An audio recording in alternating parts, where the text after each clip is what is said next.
Hi நண்பா, இந்த ஒரு வீடியோவுல தற்பொழுது உத்தரகாண்டில் இருக்க ஆதவ் அர்ஜுனா பாத்தீங்கன்னா செய்தியாளர் கேட்ட கேள்விக்கு பதில் அளிச்சிருக்கிறாங்க. அதாவது கரூர் சம்பவம் குறித்தும் அது மட்டும் இல்லாம தமிழக வெற்றி கழகத்தோட சுற்றுப்பயணம் குறித்தும் ரொம்பவே முக்கியமான கொஸ்டின் பாத்தீங்கன்னா கேட்டிருக்கிறாங்க. இதற்கு ஆதவ் பாத்தீங்கன்னா பதில் அளிச்சிருக்கிறாங்க.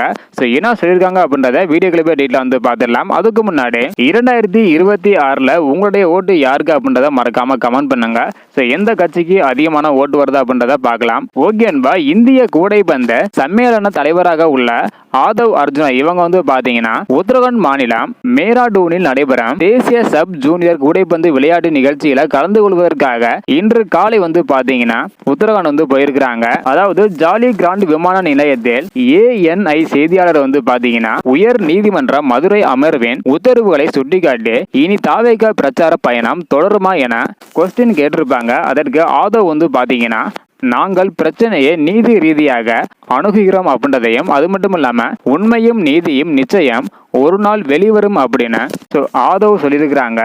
ஆல்ரெடி ட்விட்டர்ல ஆதவ் போட ட்வீட்க்கு கண்டனம் எழுந்திருந்த நிலையில தற்பொழுது இந்த ஒரு பதில ஆதவ் பாத்தீங்கன்னா கொடுத்திருக்காங்க உத்தரகாண்ட்ல இருந்து. இதை பத்தின உங்களோட கருத்து என்ன? நீங்க யாருக்கு சப்போர்ட் பண்றீங்க அப்படின்றத மறக்காம கமெண்ட் பண்ணுங்க. இந்த வீடியோ பாத்தீங்கன்னா மறக்காம எல்லாருக்குமே ஷேர் பண்ணுங்க. ஓகே அன்பா, தேங்க்யூ.